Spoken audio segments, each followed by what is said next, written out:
Olá, pessoal, tudo bem? Boa tarde. Meu nome é Emerson Graneman, eu sou fundador e CEO da Mundo Gel. É um prazer estar aqui com vocês hoje, tá?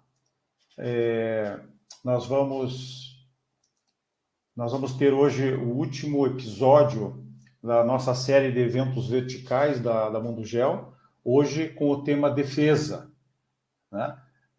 Se vocês tiverem algum problema de conexão, vocês podem, ou de áudio, ou de som, ou de vídeo, podem postar ali no chat para poder fazer uma... O Guilherme, que está nos dando um apoio aqui, pode ajudar vocês, tá certo?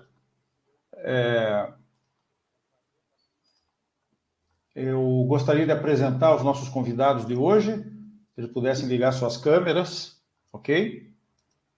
Temos hoje com a gente, mais uma vez, né, o Boaz Teixeira, né, agrimensor e consultor especialista da CPE Tecnologia.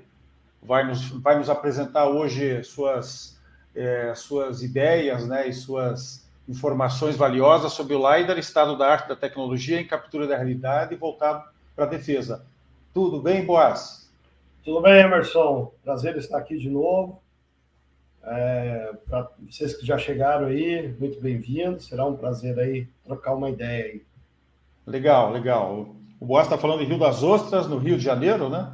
Sim, de home office. Em home office, claro, estamos todos aí, né?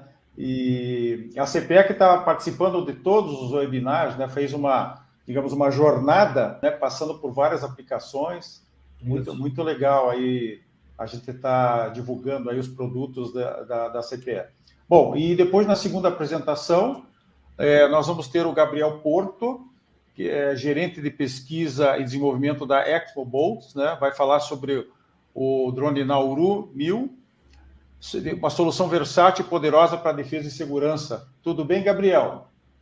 Boa tarde, Emerson. Boa tarde, pessoal. Muito obrigado pelo convite. Um prazer estar podendo conversar aí um pouco com vocês. Muito bom, muito bom.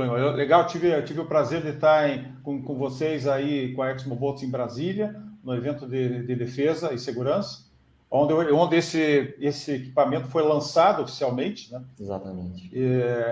Muito bacana, acho que teve uma repercussão muito boa, e tanto o equipamento como a central de controle, né? Eu acho que é um avanço muito bacana para uma empresa brasileira, um fabricante de drones nacional, e também uma aquisição importante para as Forças Armadas, né? Mas é isso. Então, agora vou passar a palavra para o Boaz Teixeira, né? E aí depois a gente volta com o Gabriel. Nós vamos ter uma apresentação de cerca de 40 minutos do Boaz, incluindo aí um bate-papo com perguntas, e aí depois a gente vai passar, depois que concluir as perguntas para o Boaz, a gente vai passar a palavra para o Gabriel. Tá certo, Gabriel? Ok. Então é isso. Bom, Boaz, era contigo agora, você pode fazer a tua parte introdutória e fazer a tua apresentação, e a gente volta no finalzinho para responder perguntas e fazer algum debate sobre a tua apresentação. Tá bom, Boaz? Combinado, Emerson. Show de bola. Já fazendo um spoilerzinho, né? O Boaz vai ser instrutor da Drone Show e na Mundo Gel Connect, né? De um curso que eu fiz uma provocação para o Boaz, né? Boaz, você fazer esse curso de topografia 3D, LiDAR, eu acho que é uma tecnologia que está cada vez mais forte, principalmente o LiDAR, né? E é importante que os profissionais tenham conhecimento da tecnologia, né? E o Boaz, com certeza, é um dos especialistas, aí ele vai contribuir aí com um mini curso durante um dos dias do evento. Depois eu posto aqui a programação do evento para o pessoal conhecer, para de repente conhecer o Boaz Teixeira de perto, né? Quem não conhece ainda. Boaz, fique à vontade, pode fazer sua apresentação. Tá, muito obrigado, Emerson. Pessoal, o Emerson já falou, eu trabalho na CPE, tenho um pouco de experiência na parte de LiDAR, e hoje eu vou compartilhar um pouquinho das tecnologias que a gente tem, que está mais direcionado aí, o que podem ser aplicado no âmbito da defesa. Bom, eu vou desligar minha câmera para ficar aí só o PowerPoint, ok? E a gente vai trocando ideia. Bom, só para dar um slide falando da CPE. CPE é empresa brasileira, 45 anos de existência, A gente está espalhados aí em 10 estados no Brasil. Eu acho que vale bastante a pena ressaltar da CPE que, de todas as tecnologias que ela traz para o Brasil, ela providencia o treinamento, suporte, manutenção para todas as tecnologias. Eventualmente, algumas dessas tecnologias que a gente não tem autorização de abertura dos equipamentos no Brasil, às vezes a manutenção tem que ser feita no fornecedor.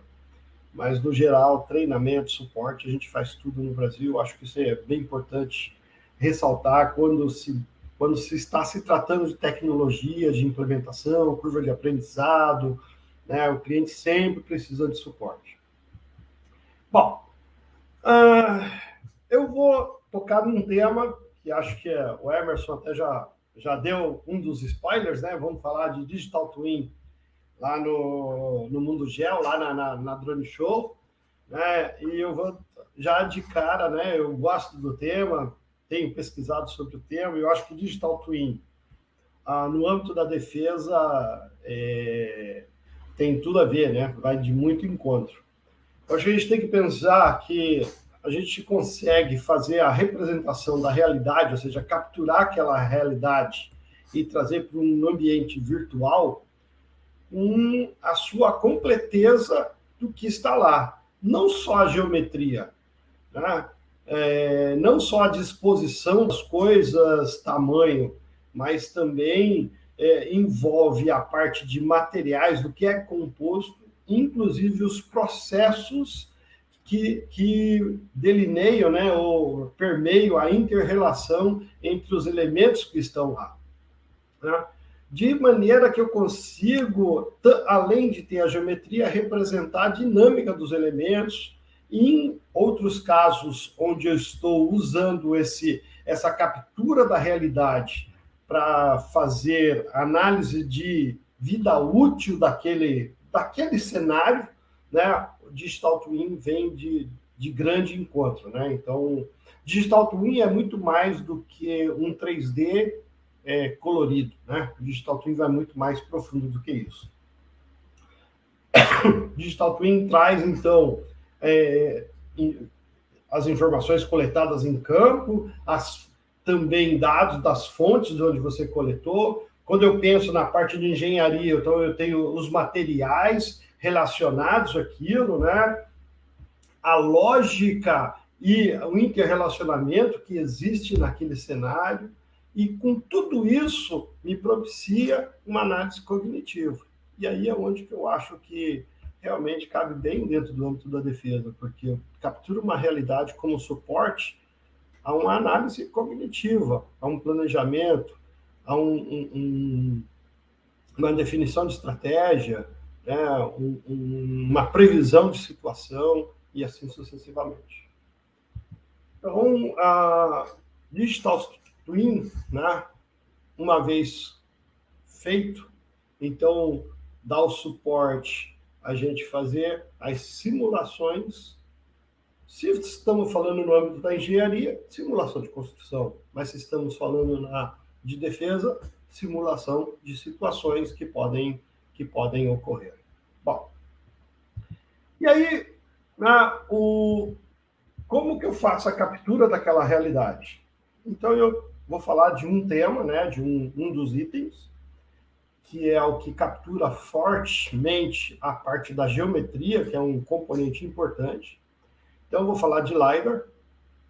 LiDAR, na verdade, é o acrônimo de Light Detection Running, né? A gente conhece muito como laser scanner, que gera uma nuvem de pontos através de um sinal luminoso, né, que a gente fala laser, mas na verdade está na frequência de pulse laser, e que faz isso com base no tempo de voo, né, o tempo de voo do sinal, né, quando ele reflete na antepara ou no objeto que ele está tocando, né? Alguns LiDARs são capazes de capturar múltiplos retornos, outros utilizam fase da onda para fazer a medição, enfim. Aí cada fornecedor usa uma metodologia de uso do sinal, mas em todos eles são LiDAR. Para que serve o LiDAR? Já falamos de Digital Twin, Mas, na verdade, assim, com o LiDAR, eu consigo capturar aquela realidade como ela está lá no campo na hora. E não importa qual é a realidade que você está pensando. Pode ser, como está na imagem, de repente, um elemento de engenharia, pode ser uma situação urbana, pode ser uma área topográfica, pode ser uma rodovia, ferrovia, não importa. Né? Você consegue capturar aquela realidade e trazer para um ambiente virtual, e nesse ambiente virtual você pode fazer todos os estudos que lhe são convenientes. Podem ser estudos relacionados à engenharia, relacionados à situação de segurança, relacionado a planejamento ou alguma nova estratégia. Nuvem de pontos pode ser usada em vários ambientes. E existem inúmeros tipos de sensores para fazer a captura daquela realidade através de nuvem de pontos. LiDAR, nuvem de pontos. Tá? Assim como existem inúmeros tipos de sensores, existem diversos tipos de plataformas. Né? Então, eu posso usar um LiDAR montado num tripé para uma determinada situação, mas posso montar um LiDAR numa aeronave tripulada, posso montar num veículo em movimento, e por que não, num drone, né, num UAV, né, e fazer a captura daquela realidade. Então, LiDAR se aplica em inúmeras áreas, como eu já falei, né, como plantas industriais, estruturas civis, né, construção, né, um ambiente de engenharia, a parte de Smart City, né, fazer levantamento da parte urbana, rodovias, túneis, né, obras de arte, né, pontes, viadutos, topografia de uma forma geral, tanto na área de mineração, topografia mesmo, né, por exemplo, uma área degradada, uma área que você teve uma situação de escorrimento e ninguém pode ir lá, e o LiDAR é uma melhor ferramenta para fazer a captura daquela realidade. Inclusive utilities, né? Não só para o registro, mas para as questões de segurança e planejamento. E por que não na área forense também, né? No Brasil e em vários outros países já é muito utilizado o LiDAR, né, na área forense. Bom, por que usar a nuvem de pontos? Né? A nuvem de pontos é um dos itens dentro do Digital Twin, mas por que usar a nuvem de pontos? Por que não só uma imagem RGB tirada com uma câmera, mesmo com uma câmera melhor, de melhor resolução? Por que a nuvem de pontos junto? A nuvem de pontos, na verdade, é o mais fiel documento de as-built que a gente pode ter daquela realidade. Aí você fala assim, pô, as-built, nós estamos aqui num evento de defesa. As-built é coisa de engenharia. Sim, é um termo de engenharia, mas que, na verdade, ele traz para a gente que as-built, ou mais comumente como a gente trata, as-is, né, é para exemplificar que a nuvem de pontos captura aquela realidade como ela está lá, naquele momento que foi feita a captura. E com uma fidelidade ao que está lá naquela realidade muito grande. Então, não é uma representação ou um desenho feito sobre aquela realidade, não. É a geometria tal como está lá, com todos os defeitos, né, deformações, do jeito que está lá naquele momento. E isso é uma informação muito valiosa para uma série de atividades que serão desenvolvidas com informação do que existe num local, né? Então, quando eu tenho essa informação em meio digital e eu posso usá-la em diversos estudos, fazer análises, sem precisar retornar no campo, né? Sem precisar retornar naquela localidade, isso traz um ganho muito grande. Bom, eu gostaria de falar algumas tecnologias, né? Então, hoje eu não vou entrar muito no detalhe de cada uma. Eu quero apresentar várias que são bastante interessantes dentro desse aspecto de captura da realidade. Cada uma se adequa mais a uma situação, mas todas têm o conceito do LiDAR por detrás, né? Bom, uma primeira tecnologia é um LiDAR que tem uma capacidade de fazer a medição em movimento, né? A operação mais básica desse sistema é como está mostrando aqui, né? Essas duas imagens, as duas fotos, né? Você caminhando com o sistema, né? Você já vai capturando toda aquela realidade por onde você vai passando, né? E então é um levantamento tridimensional muito fácil, muito rápido de ser executado. É claro que eu posso montá-lo num drone, ou montá-lo num veículo e também utilizar para fazer o levantamento. Só algumas características básicas. Então, é um equipamento que tem um alcance de uns 100 metros, 300 mil pontos por segundo, é leve, o ScanHead pesa 1,3 quilos e tem uma precisão extremamente alta para uma série de atividades, né, que é de 1 a 3 centímetros. Se você imaginar que eu estou caminhando e estou levantando tudo que está à minha frente, num alcance de até 100 metros, né, com uma precisão de 1 a 3 centímetros, então eu posso dizer que é extremamente preciso, né, o sistema, né? Então aqui está um pequeno vídeo mostrando, dando uma ilustrada de como funciona, e realmente é fácil como está no vídeo, né? Você liga o Datalogger, ele faz o self-test eletrônico, daí você liga o ScanHead, ele começa a girar, quando ele começa a girar, ele já está escaneando, você coloca a mochila nas costas e sai caminhando. E esse é feito o levantamento desta forma. Então, se eu quero fazer um levantamento de uma área, no meu caso ele está fazendo o levantamento de um bosque, mas pode ser qualquer situação. Posso fazer o levantamento de uma instalação predial, de uma usina, qualquer instalação, um hospital, um aeroporto, né, fazer um shopping center, enfim, tá? Fazer um levantamento geral, basta caminhar pelos espaços onde você quer fazer a coleta e realmente o levantamento é feito muito rápido, da forma como está mostrando no vídeo, né? Então, o scanner vai girando e conforme você vai caminhando, ele vai fazendo a coleta. A coleta é feita 270 no sentido horizontal e 360 no sentido vertical. O registro da nuvem de pontos, que seria a junção de toda a nuvem de pontos, de tudo que você caminhou, é feito automático, né? Você descarrega os arquivos para um computador e tem um software que cria a trajetória que você, né, calcula a trajetória que você caminhou e já faz o registro da nuvem de pontos. Um aspecto interessante do LiDAR, da tecnologia LiDAR, é que ela não depende da iluminação nem natural, nem artificial para fazer a medição. O LiDAR, ele mede diretamente qualquer anteparo. Então, eu posso, por exemplo, numa caverna como essa, só caminhar, ele já vai fazendo um levantamento, conforme está mostrando a imagem aí, a garota caminhando pelos espaços, né? Vendo já a nuvem sendo criada.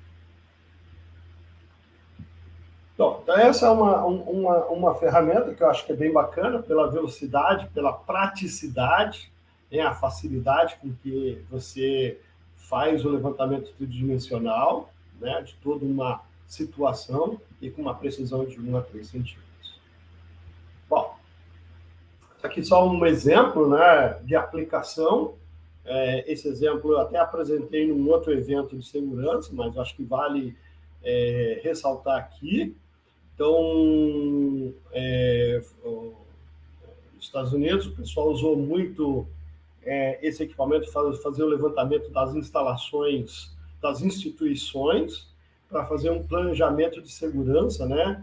Para evitar ou para facilitar o acesso de policiais durante um evento de segurança, né?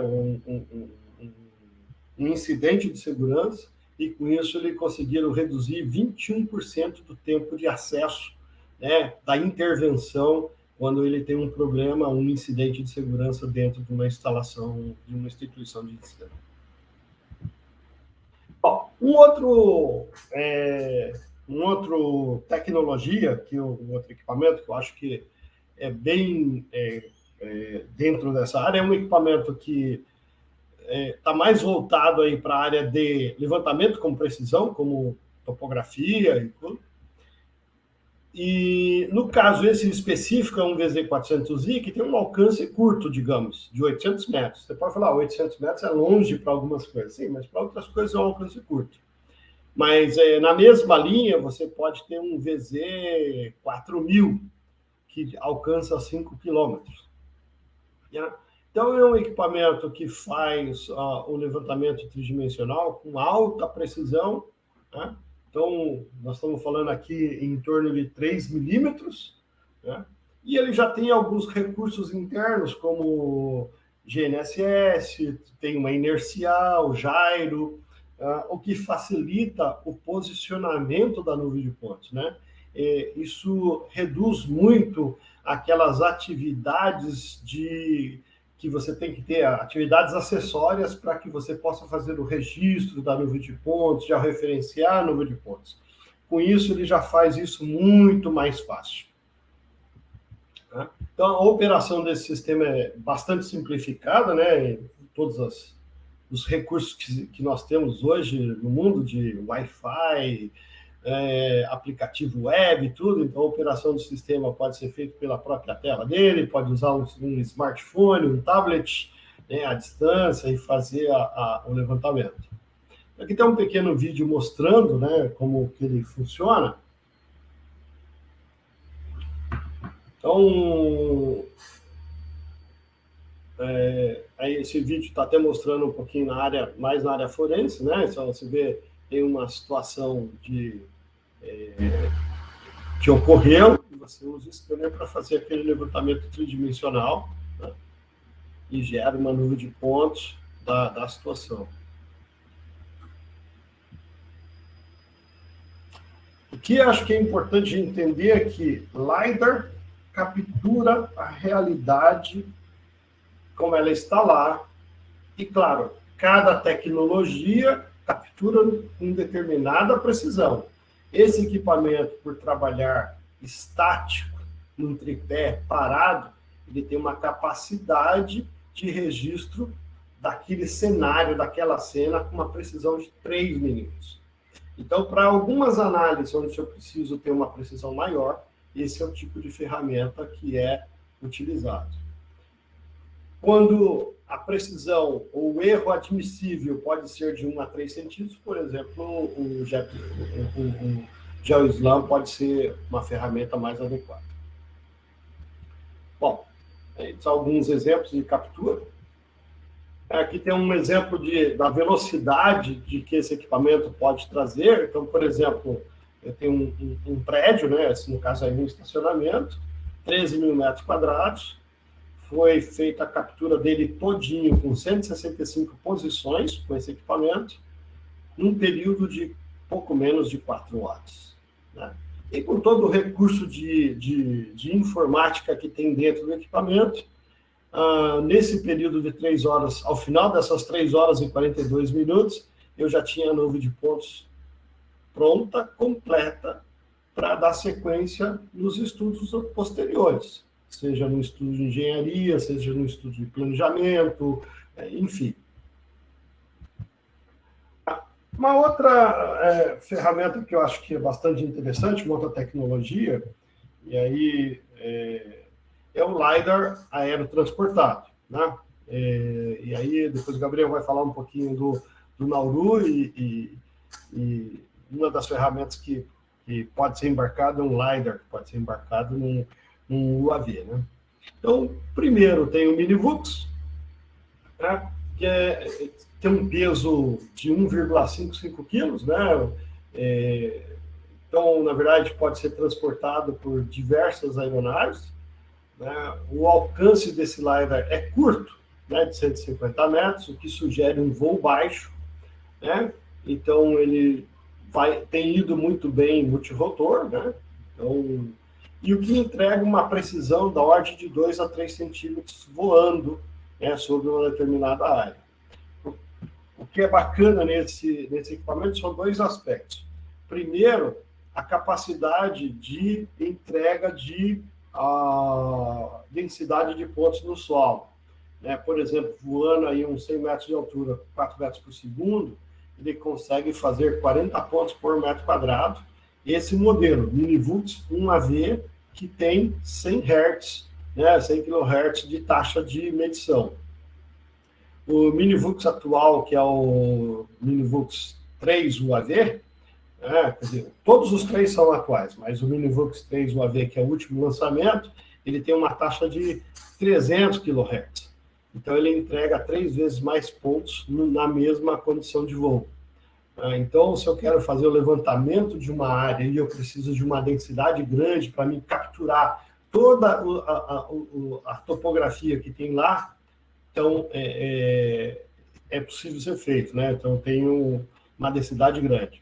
Um outro aspecto importante, que eu acho que nos LiDARs aerotransportados a gente vale ressaltar, é a capacidade da captura de retornos do sinal emitido. Então, por exemplo, esse Minivux é um LiDAR pequeno, um LiDAR para ser transportado por UAV. Então, ele tem recursos limitados, mas mesmo assim ele tem a capacidade de entregar 5 retornos por cada pulso emitido, né? O que permite fazer o levantamento do solo abaixo da vegetação. Tá? Então, aqui só um exemplo dele montado aí numa aeronave multirotor, né? Então, você vê que ele está debaixo da aeronave. O LiDAR é emitido por essa... Aqui, ó, tem a câmera, o LiDAR é emitido por essa parte dianteira aqui. Vou mostrar aqui, por esse espelho, é emitido o LiDAR. Esse equipamento tem capacidade de fazer 360 vertical, mas montado assim debaixo do drone, ele fica limitado a 180 graus. O controle é feito por um barramento que está acoplado no CDS, né, no controle remoto, e como está mostrando no vídeo, é para um voo baixo, um voo de 80 a 100 metros, mas permite fazer o levantamento com nuvem de pontos de grandes áreas, de outros elementos que estão presentes ali. A capacidade de 5 retornos permite que eu capture a topografia por debaixo da vegetação, né? É uma área vegetada, mesmo assim ele conseguiu capturar a topografia lá embaixo. Mas você pode até falar, mas essa vegetação aí no Brasil é mais densa. Sim, a gente tem voado bastante lá no norte, né, no Pará, algumas coisas na Amazonas, e a gente mesmo assim tem tido sucesso na captura do solo por debaixo da vegetação. Óbvio que a densidade de pontos é menor, porque vários dos retornos ficam na biomassa instalada, né? Fica na copa das árvores e na própria árvore, né? Mas sempre alguns pontos passam, né? Alguns dos retornos vêm lá do solo. Só mostrando um pouquinho do levantamento tridimensional feito com o AV.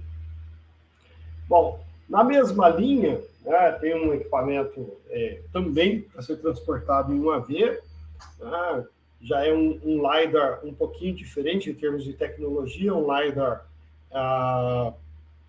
de estado sólido, né? Ele tem um pouco menos de precisão, mas uma facilidade maior de operação, né, bem mais simples, e é um sistema completamente integrado. Então, é para um levantamento expedito muito rápido, né? Então, no caso, é também um equipamento para voo baixo, então ele vem até preparado para ser voado com multirotor, mas não necessariamente. Você pode voar esse equipamento em qualquer tipo de aeronave que suporte. Então, que suporte o peso dele, né? Ele tem um payload de 1 kg, então que é fácil de fazer a integração dele com vários outros tipos de aeronave, né? Então, você vê o vídeo mostrando, realmente ele é bastante portátil, do jeito que está mostrando aí. No caso, esse LiDAR está montando num multirotor aí da DJI, né? Ele vai mostrar ele também montando numa outra aeronave que não tem no Brasil, que é uma aeronave lá da CHC, não tem no Brasil, esse drone. E A operação simples, né? Basta ligar o LiDAR, ele faz o self-test eletrônico e já está escaneando. A parte de processamento é um software específico, né? E aí você gera, né, o levantamento tridimensional de toda uma área que você tem interesse. O que eu acho que é bacana a aplicação de UAV é que permite que você faça levantamentos pequenos para aviação tripulada e grandes demais com levantamento convencional, com topografia convencional. Tá? E com precisão maior do que aerofotogrametria ou imagem de satélite.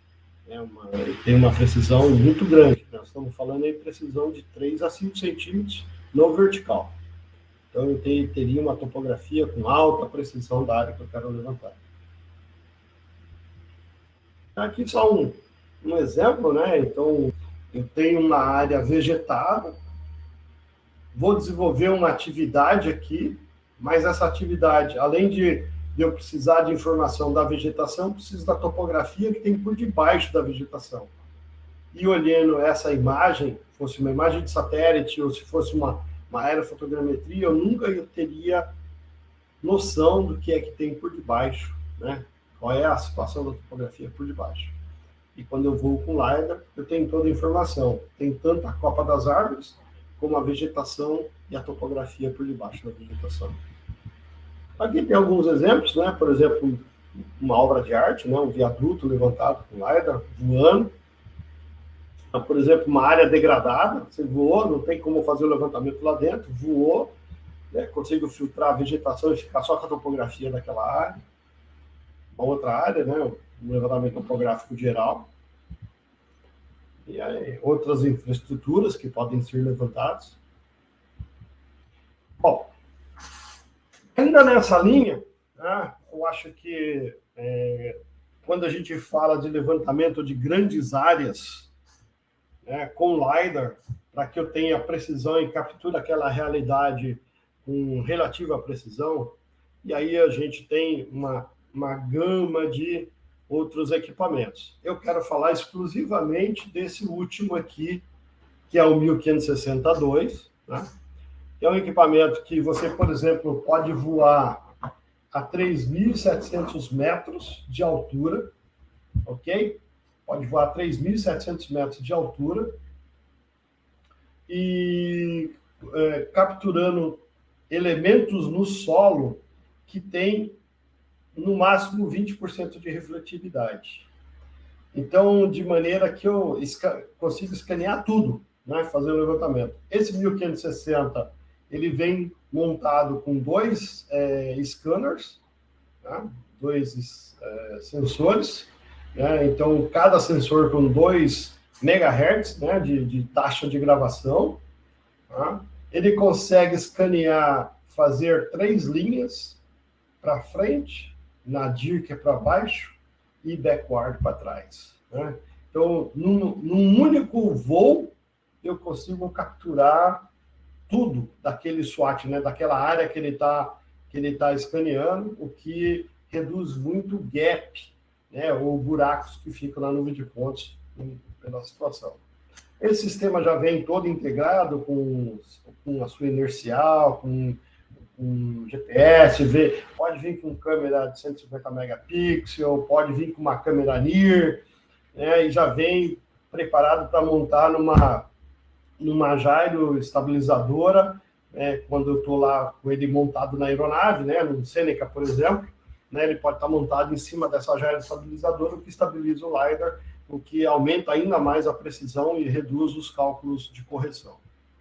Aí, mostrando só um pouquinho do padrão de escaneamento, como é que é feito, né? Os 2 sensores que estão aqui, eles são cruzados, né? E com um ângulo específico. E o que eu consigo fazer com esse tipo de equipamento voando? Aqui só para te dar uma ideia de densidade, né? De pontos e capacidade. Então, por exemplo, eu consigo, voando aqui, eu consigo fazer com 1560 25 pontos por metro quadrado.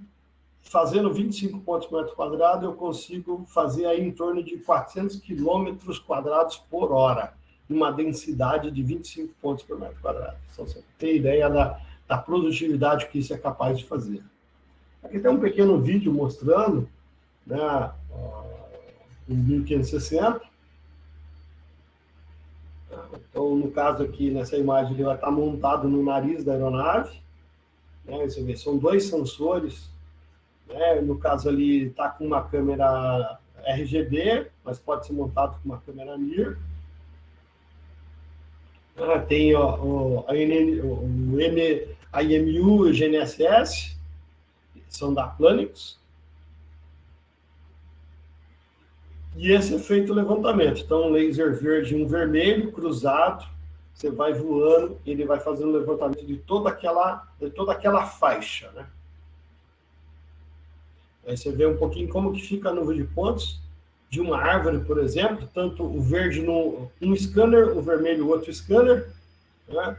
O outro canal, e isso voando a 2.500 metros de altura, 3.000 metros de altura.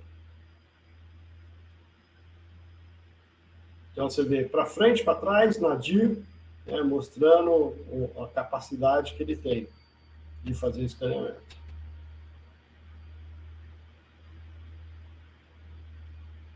Isso pode ser montado na gyro estabilizadora. Aí tem uma série de outros acessórios para coleta de informação. Esse é um tipo de equipamento que gera muito dado.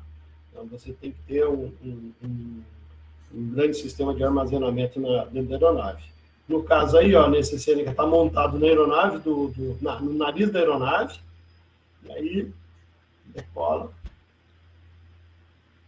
faz o plano de voo e você voa o plano. Aí, está vendo?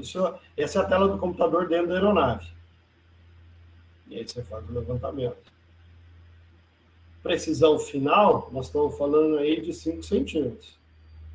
Então, você imagina você voando a 2.000 metros de altura e fazendo o levantamento de toda uma área com precisão de 2 a 5 centímetros. E com uma densidade de 25, 30 pontos por metro quadrado. Fazendo 400 quilômetros quadrados por hora. Imagina a capacidade de fazer o levantamento de toda essa área. Essa imagem que vocês estão vendo é a imagem da nuvem de pontos com RGB, com cor real.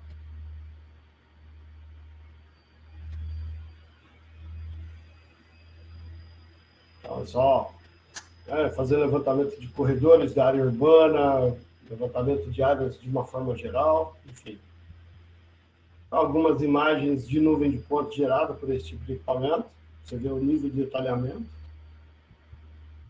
Bom, ainda dentro dessa linha de levantamento aerotransportado, eu acho que uma ferramenta bastante interessante, a gente não tem visto no Brasil, mas acho que vale a pena colocar, é um laser scanner batimétrico. Né? Esse equipamento também é aerotransportado, e na verdade esse tem uma versatilidade que eu posso montá-lo num UAV, posso montá-lo no helicóptero, até num asa fixa, num avião tripulado. E esse equipamento tem capacidade de medir, fazer batimetria com até 2 sec de profundidade. Né? Então, para quem não conhece, 2 sec é 2 vezes o que eu consigo ter de visibilidade no disco sec, né? no disco de medição da visibilidade. Ok? Então, só para mostrar um pouquinho, posso montá-lo num UAV, posso montá-lo num helicóptero, posso montá-lo numa asa fixa. O que vai definir isso é o tamanho das áreas e a necessidade de levantamento. O bacana desse LiDAR é que eu faço na água, ele faz o levantamento do fundo até profundidade de 2 sec, e na parte seca ele faz o levantamento do solo, com um LiDAR convencional. O que é uma ferramenta bastante interessante para fazer o levantamento do fundo, por exemplo, da costa brasileira, né, que é um trecho difícil de você fazer o levantamento, porque você não consegue fazer batimetria convencional, porque a parte de quebra de onda, você não consegue levantar com topografia convencional, porque, né, você não consegue, é fundo, mas você não consegue fazer batimetria. Então, é uma ferramenta bastante interessante para isso. Ou para fazer levantamento de alagados, né, que às vezes você não consegue fazer com batimetria porque é raso demais, mas, por outro lado, é complicado de você fazer com topografia, porque às vezes tem lama e você não consegue entrar com topografia convencional fazendo. Então, é uma ferramenta bastante interessante para isso. Aí aqui tem uma pequena animação que mostra, né, ele mede na parte seca e na parte que tem água, né, ele faz a correção, inclusive, da refração, da produção da refração do LiDAR na água até o fundo. Aqui tem um pequeno vídeo mostrando, tá, a aplicação do 840. No caso, ele está até montado no UAV, mas você pode montá-lo no helicóptero, enfim, até numa asa fixa também.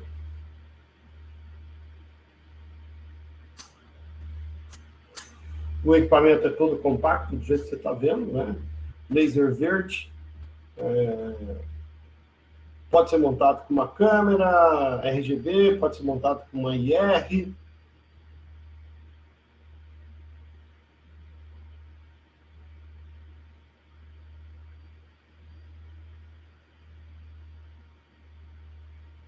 Então, por exemplo, para fazer levantamento de...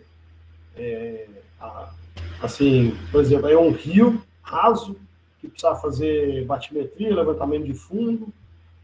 Como é que você faz? Realmente, essa é a ferramenta ideal. Lago. Também é para um voo baixo, de 75 até 150 metros de altura.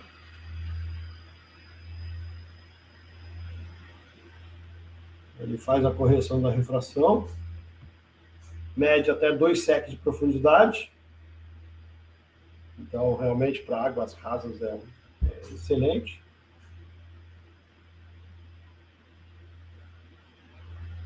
Vou mostrar um pouquinho como é que faz a correção da refração do fundo. E aí eu tenho o nível d'água, tenho o fundo.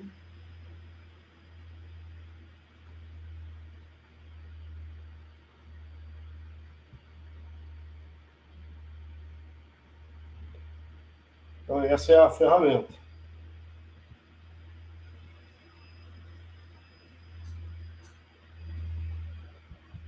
E para a gente fechar, um último ferramenta para fazer levantamento com LiDAR de áreas de corredores, área urbana, rodovias, né, ou qualquer outro corredor, seja ferrovia, enfim. É um sistema mais recente, desenvolvido com base nos Minivux. Então, eu tenho os scanners montados em V. Esse sistema, esse frame todo aqui vai montado num veículo, tá? E esse frame é composto pelos scanners, GNSS que está em cima, tem uma IMU lá dentro também, para fazer a captura do movimento, né, da trajetória. Tá aqui mostrando um pouquinho do sistema montado no veículo. E imagina que eu quero fazer um levantamento de um corredor, né, por alguma situação. Vou passar nesse corredor com alguns equipamentos especiais. Preciso fazer um levantamento com um planejamento, seja de tráfego, de desenvolvimento daquele comboio, né? Então, eu posso fazer o levantamento daquele corredor. Os scanners Minivux são montados em V, né? Uma situação, uma obrigatoriedade de ser montado justamente para diminuir os gaps que ficam durante o levantamento, montados assim em V. Eu consigo fazer o escaneamento cruzado e eu consigo fazer um levantamento mais completo numa única passada. Cada equipamento captura 200 kHz e eu posso complementar com câmeras RGB para dar cor real e ter um levantamento tridimensional geral. No caso aqui da imagem, está montado com uma Ladybug, né? Eu tenho o scanner aqui, E aqui tem uma Ladybug, né? Uma câmera de alta resolução, né? Na verdade, são 6 câmeras aqui montadas, e ele me faz 360 graus, a imagem 360 com alta resolução. Aqui tem um exemplo, né? Um videozinho de aplicação do sistema, para ver a praticidade. Então, na verdade, pode ser montado em qualquer veículo, não precisa de veículo especial, não precisa de nada. Só precisa de ter um bagageiro em cima. É simples. Esse é o equipamento.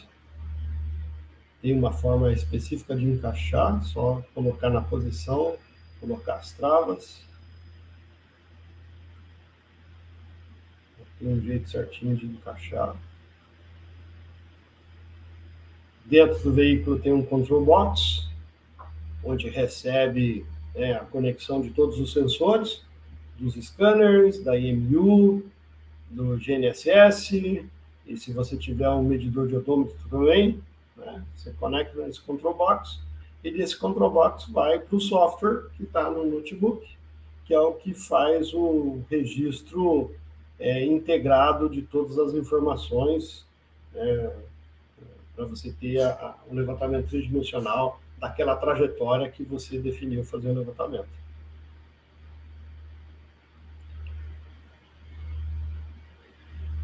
E a alimentação tranquila, não precisa fazer nenhuma adaptação especial no veículo. Você usa a alimentação do próprio veículo para fazer. E uma vez conectado, basta dirigir por onde é necessário ser feito o levantamento. E pronto. Aí fala assim, com que precisão eu consigo fazer o levantamento? Com precisão de 3 centímetros. 3, 5 centímetros. Aí está mostrando o levantamento da área. Estava em cinza, em cor real, mas tudo que vocês estão vendo é vídeo da nuvem de pontos. É nuvem de pontos, não é câmera RGB. Agora sim é câmera, mas antes era nuvem de pontos. Isso é nuvem de pontos. Esse é o nível de detalhamento que fica. Nuvem de pontos colorida.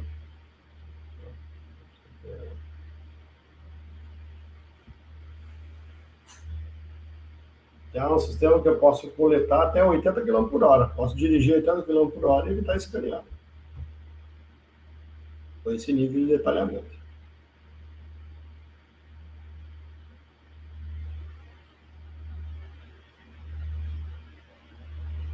Okay.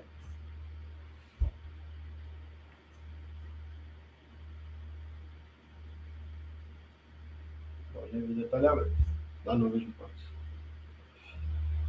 Bom, senhores, essa é a minha apresentação. Emerson, se quiser...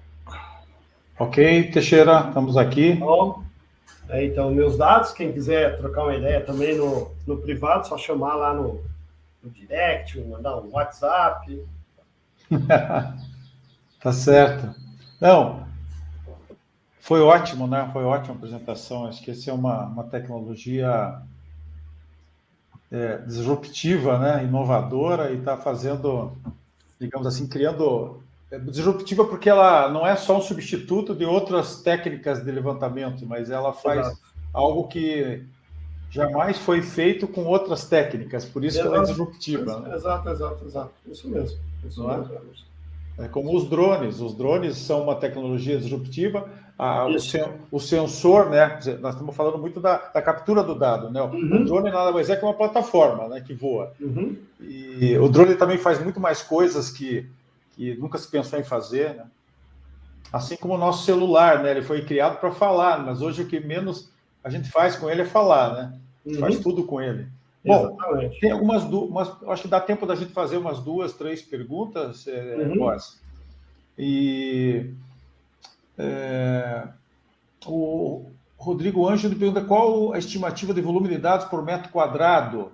Eu acho que no caso de uma varredura em água, né? Você tem ideia disso? É difícil dizer, uma resposta muito difícil, porque tem muitas variáveis envolvidas, né? Certo. E depende de que tipo de tecnologia você vai aplicar, né? Então, esse é o tipo de coisa que você tem que, cada situação, definir qual tipo de tecnologia, qual é qual o resultado esperado, precisão, e aí definir qual é o melhor modo de operação daquele sistema para atingir aquele resultado esperado, e aí sim a gente pode definir qual é a performance, qual é a capacidade de produção. Então, dá um exemplo aqui, só para uma noção. A primeira tecnologia que eu mostrei com um scanner caminhando, você faz 13 mil metros quadrados em meia hora. Já o outro equipamento precisa de 4 horas. Entendeu? O estático precisa de 4 horas. Mas o estático eu consegui precisão de 5 milímetros. E esse que vai na mão, 3 centímetros, 30 milímetros. Bom, mas para a sua aplicação, 30 milímetros é suficiente? Então para que o outro? Vai esse que é mais rápido. Não, para minha aplicação preciso de 5 milímetros. Então, entendeu? Então tem isso, tem esse aspecto. Então essa aqui tem que pensar. Perfeito, Teixeira. Você falou ali também sobre, no começo, quando estava falando da CPE, sobre restrições, né, de alguns tipos de equipamentos que vocês não fazem manutenção, né? Isso. E sim, você podia explicar melhor sobre isso ou não? Sim, veja bem, vou pegar aqui o top do top. Um 1560 que eu mostrei por último, aquele LiDAR que vai num avião tripulado, que, digamos assim, é o top em termos de tecnologia LiDAR para captura de grandes áreas, né? Então, esse é um equipamento que, se você tem esse equipamento e, eventualmente, você tem um problema que precisa de manutenção, esse é um equipamento que a gente não tem autorização de fazer manutenção nele no Brasil. Entendi. Aliás, nossos técnicos nem são treinados para fazer a manutenção desses equipamentos, porque o fabricante não autoriza que qualquer outra pessoa, a não ser o departamento deles, faça a manutenção daquele equipamento. Já uma estação total, que é um equipamento de topografia, não, a gente faz no Brasil. Eu não preciso pegar uma estação total e mandar para o fabricante. A gente conserta no Brasil, GPS, essas coisas mais básicas, a gente conserta tudo no Brasil. Perfeito. Você tem alguma referência de clientes da CPE que utilizam essa tecnologia, se não para defesa, pelo menos para segurança, Teixeira? Olha, eu tenho várias referências, assim, para defesa, por exemplo, o pessoal da Ruraltec, que está em Brasília, ele tem feito uma série de atividades para defesa. Eu não posso falar das atividades, porque muitas delas, você sabe como é que são, né? São restritas, né? Mas a empresa Ruraltec é uma das empresas que tem bastante experiência no uso de LiDAR, seja LiDAR terrestre, montado no tripé, no veículo, e UAV, mais recentemente, né? Estão voando direto, fazendo 200 voos por mês com um UAV. Eles têm 4 hoje. Sério? Sério. E tudo multirotor, por enquanto. Por enquanto. Logo vem os eVTOLs aí, né? Os VTOLs é que eu acho que vai... VTOLs. Que acho que deve mudar um pouco aí as coisas. Não, perfeito. Ok. Teixeira, acho que é isso, então. A gente agradeço aí a tua participação, tá? Eu queria só responder uma pergunta que o Valfredo fez, está aparecendo para mim aqui. Tá bom. O Valfredo, um amigo, falou assim, o que é 2SEC, quantos metros equivale 2SEC? Na verdade, o SEC não tem uma medida exata, tá, Valfredo? O SEC existe um disco que você coloca dentro da água, até onde você consegue vê-lo, é 1 SEC. 2 SEC é o dobro dessa medida, dessa profundidade. Isso é 2 SEC. Então, se você está fazendo escaneamento numa água límpida, a profundidade que o scanner vai alcançar em metros é maior do que numa água que tem bastante sedimento e tal, essas coisas. Perfeito. O Valfredo, ele postou no chat ali, eu estava olhando só o question and answer ali. O que aparece para mim aqui. Não, bom, perfeito. pessoal, outras perguntas, vocês têm, meus dados estão aparecendo, ainda estão aparecendo aí? Não estão, né? Não, você pode, eu vou dar uma dica, Boas, se você puder digitar no chat o teu e-mail. Posso sim. Como as pessoas podem te achar, além de ficar gravado a imagem que você mostrou, para quem vai ver o replay, nós já estamos com mais de 100 pessoas acompanhando, somando aqui a plataforma e o YouTube, né? Ok. E aí esse vídeo já está sendo transmitido pelo YouTube, vai ficar lá como replay. Ok. Mas quem estiver acompanhando agora já pode pegar o teu contato direto aí. Tá Isso, certo? eu já postei lá no chat os meus dados. Então, pessoal, quem quiser trocar uma ideia, perguntar, fica à vontade. O telefone tem Zap, e tem lá o Instagram, meu e-mail. Estou à disposição. Isso, e aí quem quiser fazer um curso com o Teixeira, eu coloquei lá a programação para encontrar o Boas lá no evento em maio. Eu fazer o curso, vai ser bastante bacana discutir sobre aplicação de tecnologia na área de topografia. Eu acho que para mudar esse conceito, assim, não, LiDAR é muito difícil, é muito caro, é muito complicado.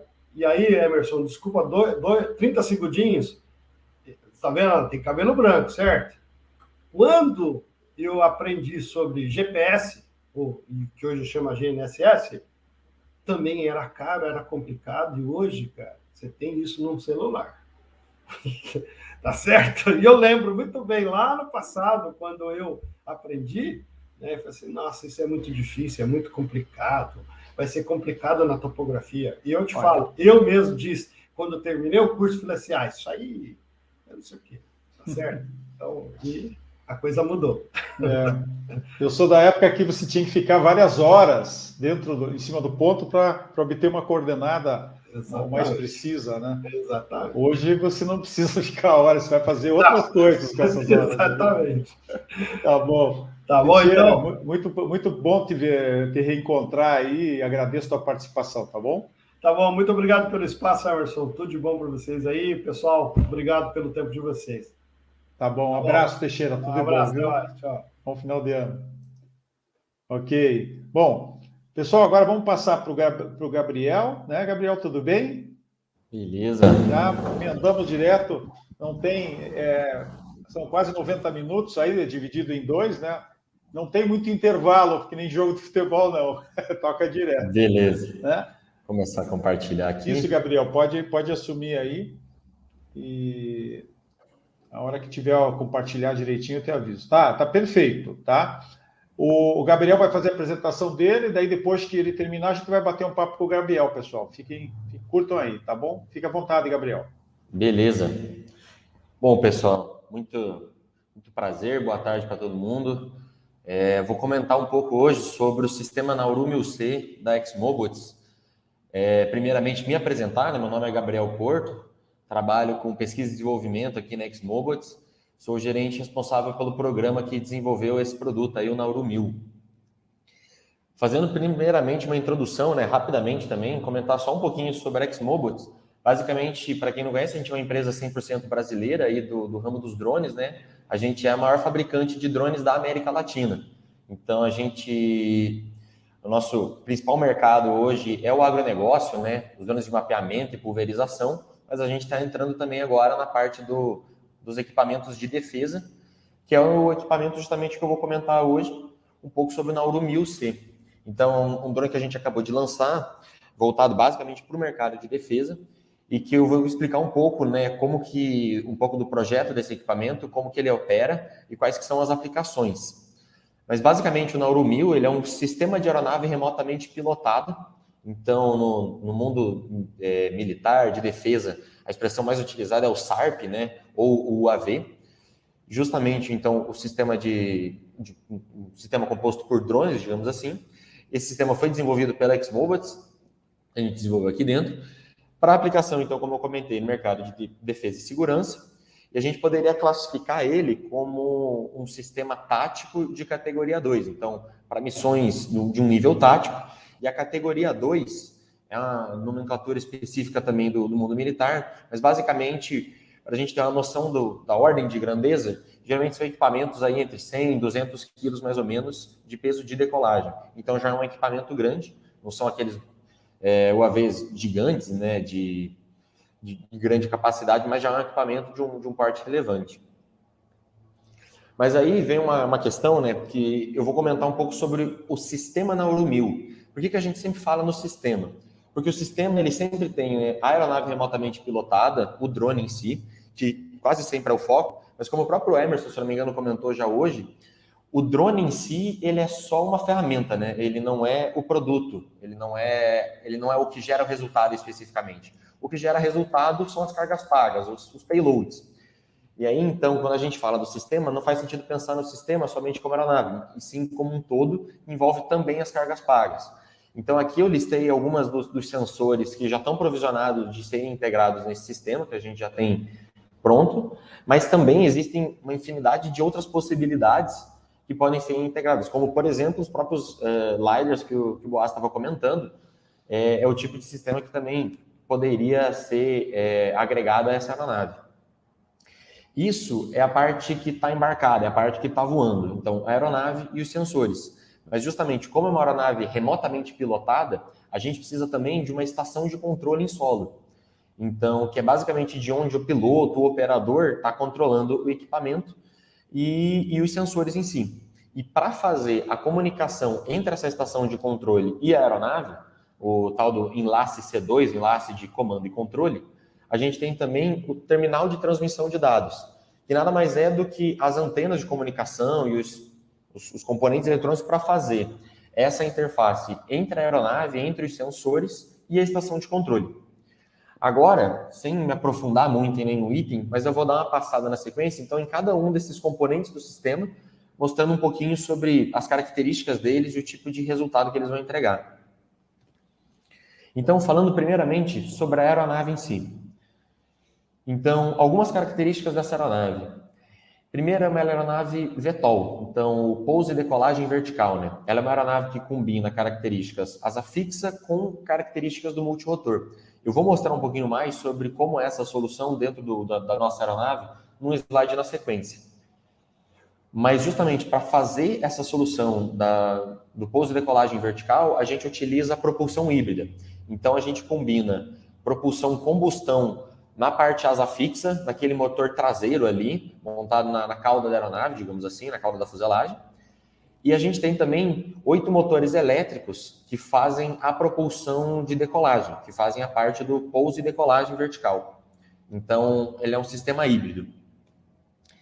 Essa é uma aeronave que ela pode ser aplicada que ela é multimissão, numa série de aplicações diferentes, inteligência, reconhecimento, vigilância, também na parte de guerra eletrônica, na parte de sinais, busca e aquisição de alvos. Tem uma série de aplicações que podem ser feitas com essa aeronave, tudo dependendo da carga paga, justamente do payload, do sensor que é embarcado. E até também aplicações civis. Então, aqui o foco hoje é o sistema de defesa, mas esse mesmo tipo de aeronave, de sistema, ele pode ser aplicado também para outras missões, como, por exemplo, transporte de carga ou topografia, outras questões assim. A aeronave em si, ela tem uma autonomia de 10 horas, então ela consegue permanecer 10 horas em voo, fazendo a missão, com um peso máximo de decolagem de 150 quilos. Então, esse é o peso total, o peso da aeronave, mais os sensores, mais o combustível. O peso máximo é de 150 quilos. Sendo que desses 150, até 18 quilos podem ser para sensores. Então, como o Basta estava mostrando na apresentação dele, né, dependendo do tamanho do sensor, já consegue carregar nessa aeronave. Essa aeronave, como é uma aeronave grande, mesmo sensores bem pesados, já podem ser embarcados nela, dando uma grande capacidade aí na execução da missão. E, finalmente, a aeronave ela é desmontável.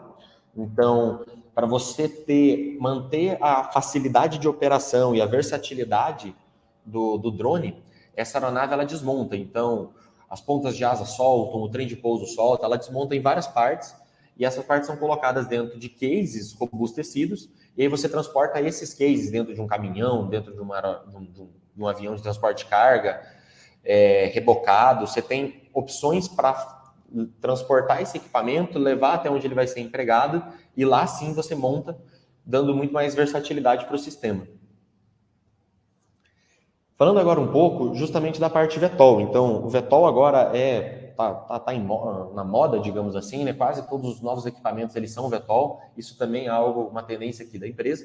E eu vou explicar um pouco como funciona o pouso e decolagem vertical do Nauru 1000C especificamente.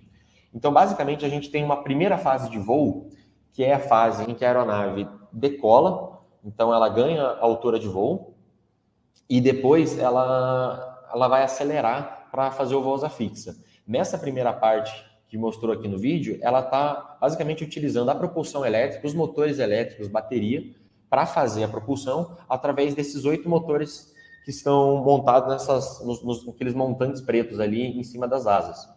Então, com isso, a aeronave ganha uma altura. Quando ela chega numa determinada altura, ela acelera o motor combustão, o motor traseiro. O motor combustão vai fazer com que a aeronave ela passe a ser sustentada não mais pelos rotores, mas sim pela asa fixa. Então, com velocidade, ele se torna uma aeronave asa fixa comum, que é onde você vai estar usando o motor combustão. Eu coloquei aqui um videozinho para ilustrar isso também. Então, quando a aeronave chega na altura de transição, ela acelera o motor e começa a ganhar velocidade. Conforme ela vai ganhando velocidade, os motores elétricos são desligados, não vão ser mais usados durante o voo até um eventual pouso. Então, durante o voo, a aeronave fica realmente sempre no motor combustão e na sustentação que vem das asas em si. Depois de executar a missão, a aeronave retorna, reduz a sua altitude. Quando ela chega na altitude de transição, ela vai baixar a velocidade e aí fazer o pouso vertical. E aí, de novo, utilizando os motores elétricos. Aí ela vem com os motores elétricos, a asa já não está mais gerando sustentação e ela pousa no lugar que foi pré-definido no planejamento de missão. Então, basicamente, com esse tipo de sistema, a gente busca juntar a facilidade de operação do multimotor, então a versatilidade que ele dá de você poder decolar numa área não tão preparada, você não precisa de uma pista de decolagem, você não precisa de montar uma catapulta, um sistema grande ou outros sistemas de lançamento, além de também simplificar principalmente o pouso, que é um momento crítico, né? Então você não precisa da pista para pousar, você não precisa de rede, ou você não usa o paraquedas para fazer esse pouso. Basicamente é um pouso suave feito pelo multimotor.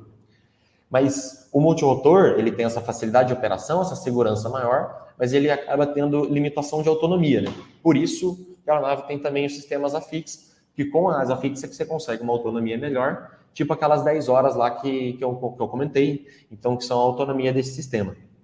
Basicamente aqui a gente tenta combinar um pouco de cada uma das soluções. Na sequência aqui, vou falar um pouco de outros sistemas que estão embarcados nessa aeronave. Então, a gente tem, por exemplo, redundância de piloto automático. A gente tem 2 sistemas eletrônicos diferentes capazes de controlar a aeronave. Para caso a gente tenha falha de um sensor específico, isso não vai acarretar uma queda. Numa aeronave desse porte já mais cara, com sensores mais potentes, mais caros, a capacidade de se manter voando, ter redundância é importante. Mas ainda assim, essa aeronave ela tem um sistema de paraquedas para um pouso emergencial. Então, caso tenha alguma falha catastrófica, você perca uma asa inteira, você perca algum sistema mais crítico que impeça o voo da aeronave, ela ainda tem um sistema de paraquedas. Esse paraquedas ele é acionado automaticamente, em caso de falha catastrófica. E quando o paraquedas é acionado, ele inverte a aeronave, ele coloca a barriga da aeronave para cima, basicamente porque a ideia do paraquedas é salvar os sensores. Então, geralmente nesse sistema, o que é mais caro é o sensor em si e não a aeronave. É lá que está o ouro, digamos assim. Então, a ideia do paraquedas é garantir que a aeronave vai fazer um pouso controlado, pode ser que tenha algum dano na estrutura dela, pode ser que quebre uma hélice, alguma coisa assim, mas os sensores em si vão ficar intactos. Além disso, as aplicações de defesa, elas pedem algumas características diferentes. Então, essa aeronave ela vem com um motor que possui esses escapamentos montados por cima da fuselagem. Esses escapamentos, esses tubos, eles são um redutor de ruído. Então, tanto eles melhoram a performance do motor em si, reduzindo o consumo, mas também eles reduzem o ruído que a aeronave faz, porque para essa aeronave é muito importante ser furtiva, né? É importante que seja difícil de detectar ela em voo, justamente porque você está fazendo uma missão que pode ser uma missão de vigilância que você não quer ser detectado. Também nesse sentido, a pintura da aeronave é customizável, mas geralmente ela vai sair num cinza, justamente para a aeronave se confundir com o céu, se disfarçar nas nuvens. Então, a partir de uma certa altura, já fica muito difícil identificar a aeronave, porque ela é pintada numa cor que é difícil de identificar em contraste com o céu, né? E, finalmente, o sistema tem também uma série de itens para garantir a navegabilidade, né? Então, transponder, ADS-B, luzes anticolisão, câmeras de navegação, uma série de componentes em conformidade com as regulamentações vigentes de DCEA, ANAC, Anatel, para garantir que esse sistema era navegável e que possa ser integrado ao espaço aéreo. Então, como eu comentei aqui, algumas das características que esses sistemas provêm, né, são a proteção em caso de falhas, você está protegido, a aeronave conseguir se manter em voo em caso de uma falha simples, a segurança operacional associada à aeronavegabilidade com esses sistemas adicionais, a preservação dos ativos, dos payloads através do paraquedas, e a furtividade que eu comentei, através de pintura, redução do ruído. Então, essas características que compõem a aeronave em si.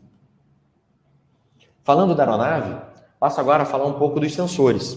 Então, do tipo de sensor que pode ser embarcado e das capacidades que esses sensores trazem.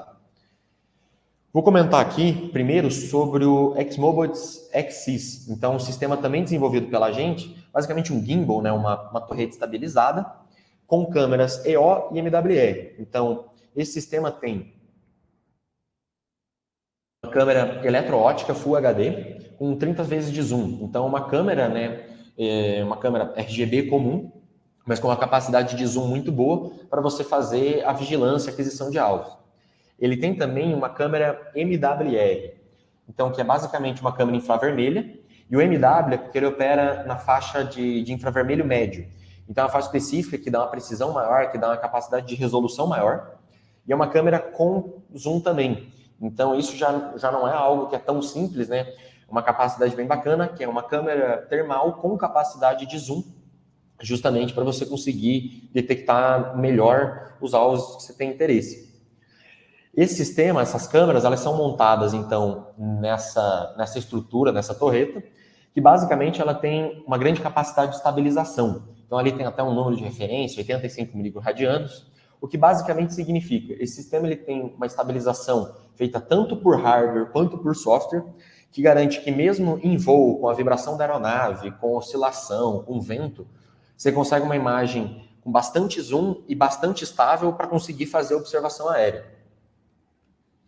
E tem uma série de funcionalidades agregadas a essa carga paga. Então, o software já permite a identificação automática de alvos e o segmento. Então, você consegue, vou mostrar na sequência do vídeo, mas você consegue clicar no alvo e fazer com que a câmera fique travada sempre seguindo aquele alvo. Ele permite também determinar a coordenada do alvo. Então, eu estou apontando para um determinado lugar, ele entrega altitude, longitude, altitude daquele ponto, o que permite que você mande uma tropa em solo para averiguar aquele local, permite uma coordenação com outros sistemas, por exemplo. Eu coloquei aqui um vídeo exemplificando um pouco esse tipo de operação. Então, essa aqui é uma gravação da tela do operador, então onde você tem aqui na tela principal o vídeo em si, da câmera eletroótica, depois ele vai alternar para a câmera térmica, e aqui ao lado, na direita, é uma tela auxiliar que fica disponível para o operador, que dá uma série de parâmetros para onde está sendo apontado o sensor, para onde que a aeronave está voando, uma tela para facilitar a operação em si. Rodando o vídeo aqui, então, esse quadradinho vermelho, ele está basicamente indicando o alvo que está sendo detectado, e a câmera aqui, ela está com bastante zoom, né? Você vê a hora que ele tirou, não estava nem no zoom máximo, e ainda está bem distante, esse alvo está mais ou menos 2,8 quilômetros de distância, e ele está fazendo esse tracamento automático. Aqui alternou para a câmera MWR, então para a câmera térmica, você tem algumas opções de como colocar o contraste, como colocar a coloração para facilitar a operação. E aí agora ele está fazendo o processo de identificar o alvo. Então o operador identificou que tem alguma coisa se movendo ali, a câmera travou lá e agora ele aplicou o zoom e você consegue ver aquele mesmo veículo que estava se deslocando, agora também pela câmera térmica. A câmera térmica ela é muito útil, por exemplo, numa operação noturna, né? Porque você não vai ter visibilidade suficiente com a câmera eletroótica, mas com a câmera térmica, um carro, por exemplo, vai estar emitindo calor, você consegue identificar aquele carro. Então, basicamente aqui, uma série de missões que estão atreladas a esse tipo de sensor. Esse é um sensor, como eu comentei, o sistema em si, também desenvolvido tecnologia nacional.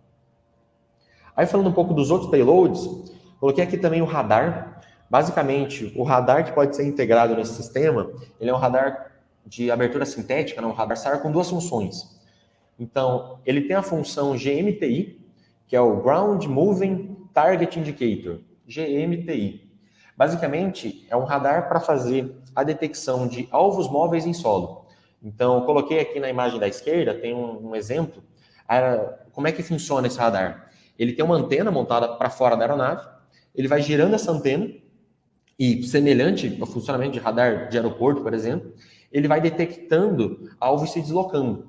Mas nesse caso específico, ele consegue entregar, então, a coordenada daquele alvo, a velocidade daquele alvo, para onde que ele está se deslocando. Ali na imagem dá para ver, por exemplo, a rodovia e uma série de carros, caminhões sendo detectados pelo radar. E tem também a função de imageamento, de mapeamento, digamos assim, com o SAR. Que é basicamente o SAR é o radar de abertura sintética. Então, a operação dele é um pouquinho diferente. Ele trava a antena do radar apontada para a lateral da aeronave e ele vai passando, emitindo as ondas de rádio, retornando, e com a reflexão, num sistema parecido com o funcionamento do LiDAR, ele faz o mapeamento do solo, parecido com um resultado que você teria, por exemplo, com imagens de satélite. Só que a vantagem aqui é que ele tem uma grande capacidade de fazer esse mapeamento e fica menos restrito à luminosidade, à interferência de nuvens. Ele tem um cenário operacional mais amplo, digamos assim. Muito utilizado, por exemplo, para missões de reconhecimento, onde você quer conhecer a área onde você vai entrar, por exemplo, numa missão depois militar. Então, você quer fazer um reconhecimento antes de entrar naquela área. É uma aplicação parecida com as aplicações que o Boaz Teixeira estava mostrando do LiDAR, né? E, finalmente, um outro sensor que pode ser agregado também são as câmeras fotográficas para fazer aerofotogrametria, né? Que é basicamente aqui uma tecnologia amplamente utilizada no mapeamento, na topografia, né, nas nossas aplicações civis, mas que ela tem aplicação também na área de defesa, também nessa ideia do reconhecimento. Então, coloquei um videozinho exemplificando o tipo de resultado, né, que você consegue tirar, mas basicamente a aeronave vai passando, as câmeras vão batendo fotos do terreno, depois você faz a junção dessas fotos, você consegue ter tanto a imagem no plano como também o 3D para conhecer um determinado local. Então, uma missão de reconhecimento.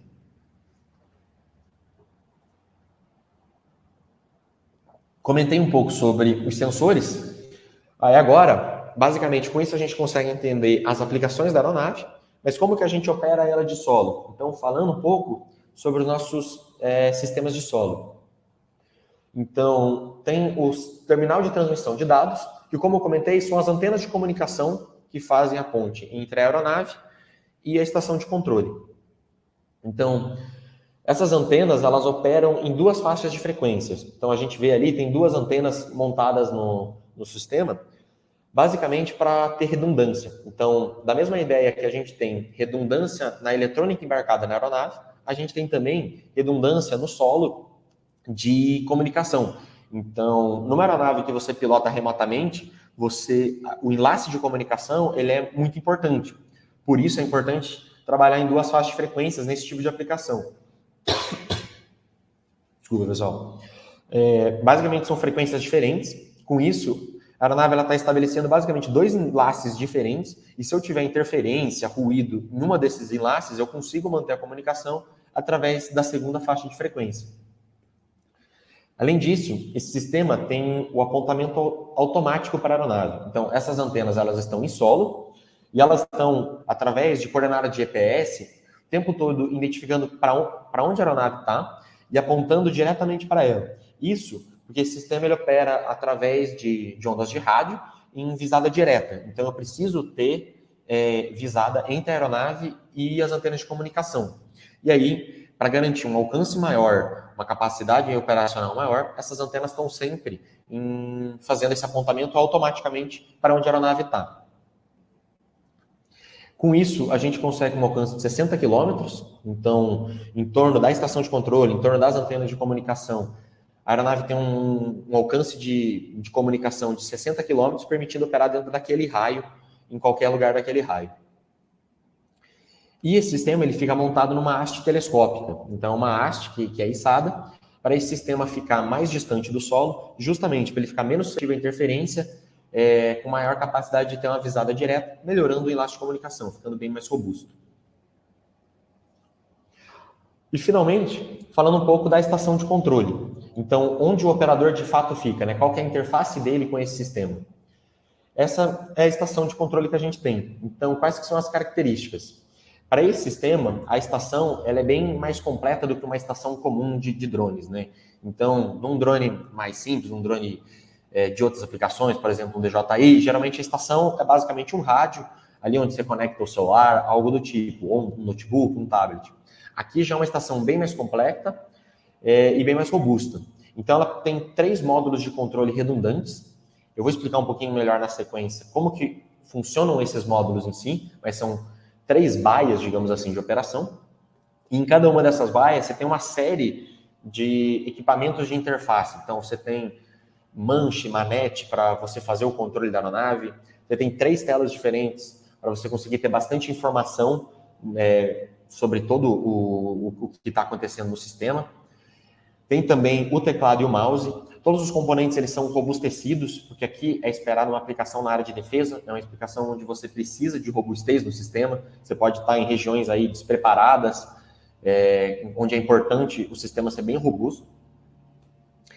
Além disso, essa estação de controle ela já tem rádio VHF ou HF para fazer comunicação com tráfego aéreo. Então, se, por exemplo, você quiser fazer uma coordenação com uma torre de controle, quiser fazer coordenação com outras aeronaves, com um helicóptero que está apoiando na operação, você consegue fazer essa comunicação direto da estação através dos rádios. E tem também pontos de comunicação interna. Então, tanto entre as pessoas que estão dentro da estação com os fones de ouvido, como também de pessoas que estariam do lado de fora dessa estação, em campo, por exemplo, com o walkie-talkie, para garantir a operação segura do sistema.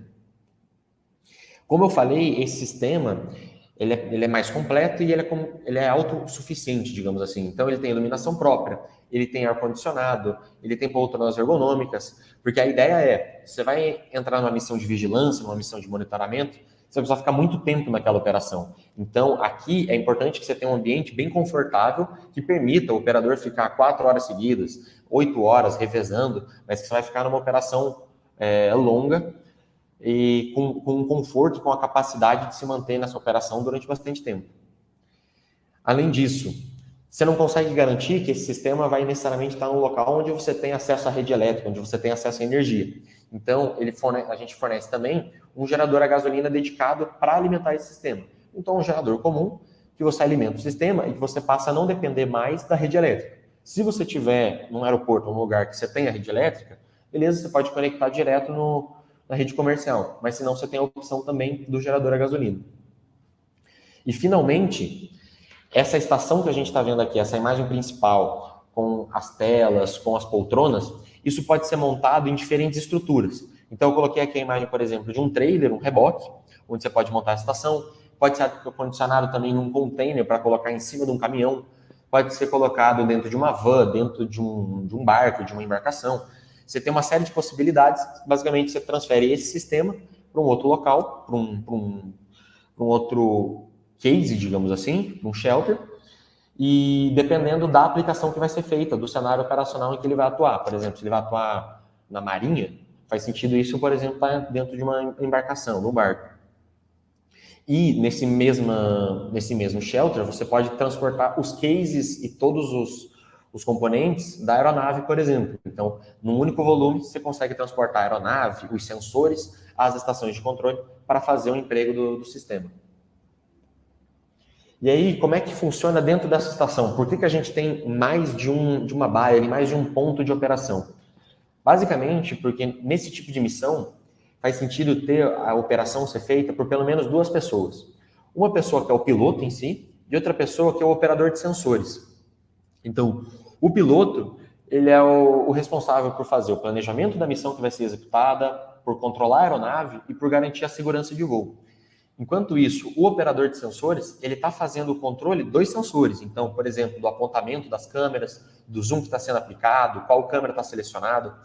Ele é quem está aquisitando os alvos, identificando para onde que tem um interesse, e no final das contas, de fato, é o operador de sensores que está obtendo os resultados em si, né? Como a gente comentou, o piloto ele cuida da plataforma, o operador de sensores cuida dos sensores em si, que é o que gera os resultados. Para fazer essa pilotagem, então falando aqui da parte da esquerda, a operação ela é basicamente toda automática. O piloto ele tem como atuar na aeronave através dos joysticks ali, do manche da manete, mas isso é basicamente para fazer uma operação semi-automática, uma operação assistida, em que o sistema se estabiliza e o piloto apenas insere para onde ele quer ir, em que altura ele quer ficar, mas não exatamente ele precisa ter habilidade de pilotagem para manter a aeronave em voo. Isso o sistema automático embarcado já faz. E além disso, ele tem também a opção de operar 100% automático. Então, ele planeja antes da missão waypoints, coloca lá a coordenada GPS de para onde ele quer ir, onde ele acha que vão estar os alvos, qual é a rodovia que ele quer seguir, por exemplo, onde que ele quer fazer um monitoramento, e a aeronave vai seguir esses waypoints automaticamente, sem o piloto precisar estar o tempo todo agindo. Mas se ele quiser, ele pode mudar o modo de voo e passar a atuar na aeronave. Enquanto isso, o operador de sensores, como eu comentei, ele tem uma série de funções automatizadas já pré-programadas. Então, função de tracking de alvo, então travar um alvo, a câmera sempre apontando para aquele alvo. Ou o tracking de cena, onde ele trava uma determinada, parecido com o alvo, mas, por exemplo, essa região eu quero ficar monitorando. Então, ele trava o apontamento da câmera sempre para aquela região. Ele consegue fazer alternância entre a câmera eletroótica, a câmera térmica, colocar as duas, colocar meio a meio. Ele tem uma série de opções ali através dos sistemas já pré-programados. E além disso, ele tem esse software, que aqui está na tela do meio, por exemplo, onde ele consegue ter uma série de informações adicionais para facilitar a operação. Basicamente, ele consegue ver para onde a aeronave está indo, para onde o sensor está apontando, qual que é a distância do alvo, qual que é a coordenada, e com isso facilita muito a operação com o piloto, né? Que aqui é basicamente uma dança entre piloto e operador de sensores, onde os dois estão o tempo inteiro se comunicando, porque o operador de sensores identifica, eu tenho um alvo aqui em tal direção, passa isso para o piloto modifica a direção da aeronave. E assim eles ficam, esses softwares desenvolvidos, eles facilitam essa interface entre as duas funções. E além disso, com a terceira estação, aqui a gente está usando duas, ela é basicamente uma estação redundante. Então, se eu tenho uma falha qualquer, uns computadores trava, por algum motivo, alguma das telas cai, ele consegue assumir a operação da aeronave ou a operação dos sensores do terceiro módulo de controle.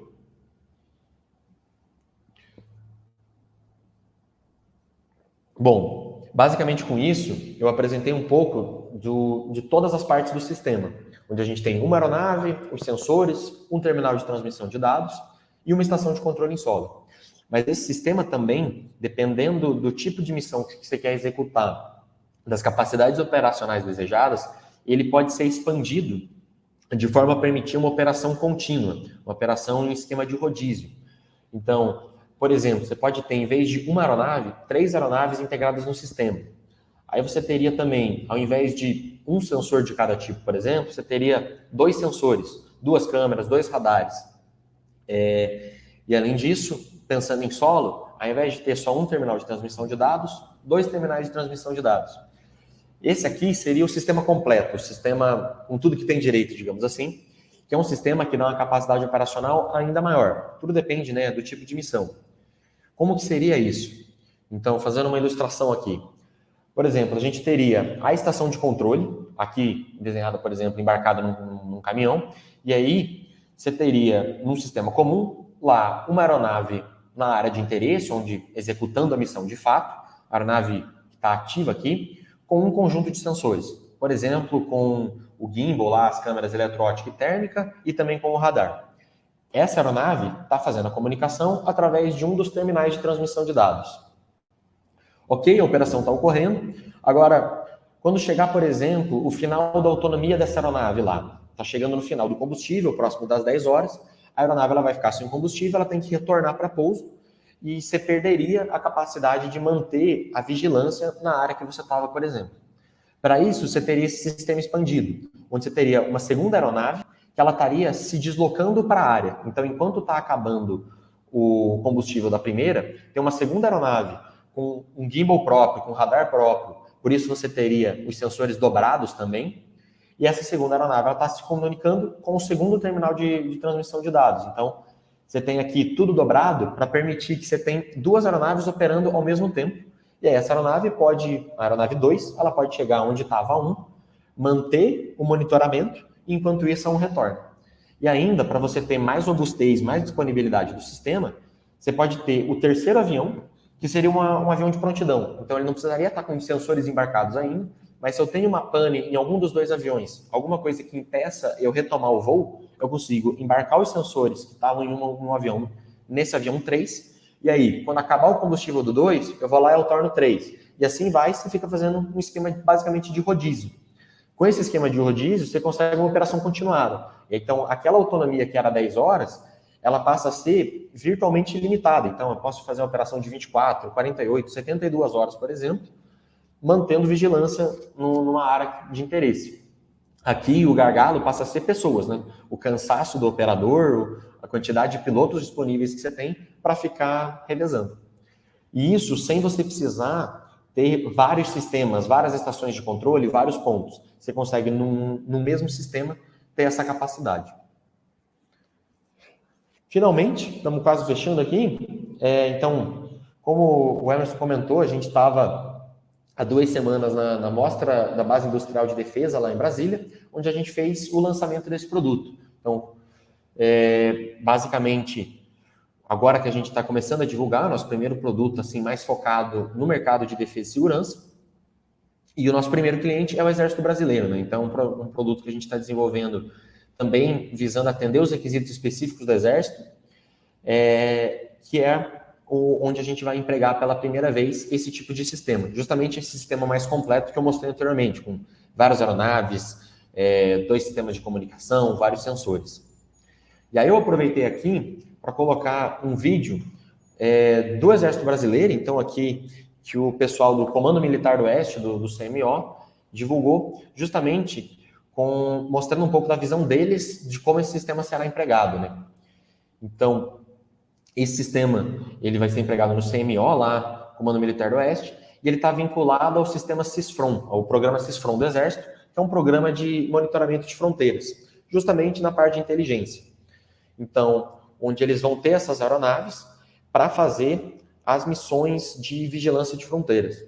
Hoje a gente já está dando treinamento para o pessoal do Exército, então todo esse sistema, claro, ele precisa de um treinamento específico, uma capacitação tanto do operador de sensores, do piloto em si, do pessoal de manutenção. Todo esse treinamento é fornecido em conjunto com o sistema, né? Ele faz parte do pacote, justamente para deixar o pessoal habilitado.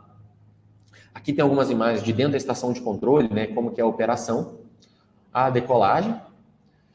E aí existem uma série de aplicações que podem ser feitas com esse tipo de equipamento. Então, inteligência, consciência situacional, conhecimento da área, monitoramento. Aqui mostra um pouco a câmera aplicando o zoom. Então, a aeronave está na mesma altura nessas 2 imagens, como que ela faz. Aqui o acompanhamento de alvos, a câmera térmica.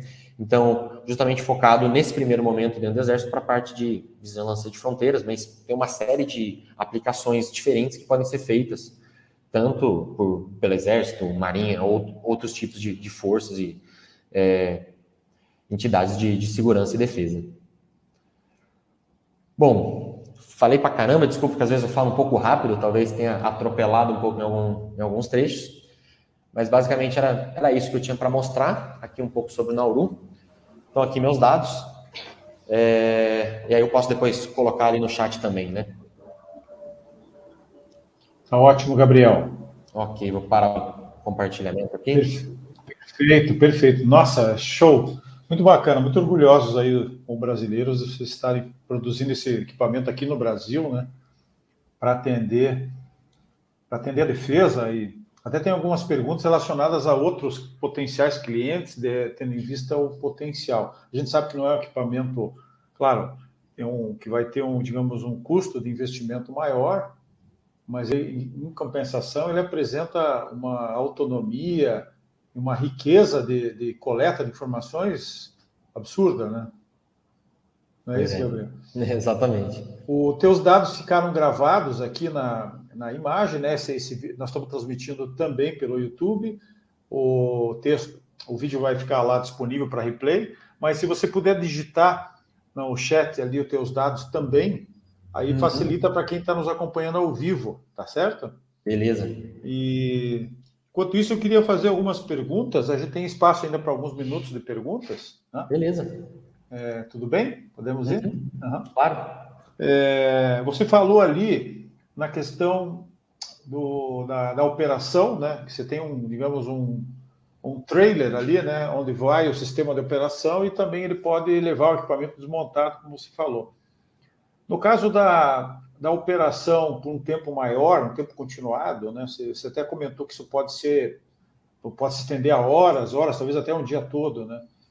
Como vocês têm alguma sugestão? Como é que vocês estão planejando o tempo em que o piloto e o digamos assim, o operador ficam disponíveis para uma troca? Qual que é a ideia? Geralmente a gente fala em 4 horas, mais ou menos. Esse é o 4 limite. Esse é o limite da capacidade de concentração, digamos assim, né? Sim. Claro que talvez o ideal fosse até menos, mas em 4 horas ainda é um voo que ele consegue estar sendo produtivo, mas aí seria esse o momento em que você faria uma troca. Então você teria uma segunda equipe que iria lá e substituiria. E aí descansa essa e ela pode voltar depois. Essa equipe descansa 4 horas e volta depois. Tá. Exatamente. Vai fazendo um rodízio. Isso, faz um rodízio também nas pessoas. Também nas pessoas. Muito, muito, muito interessante.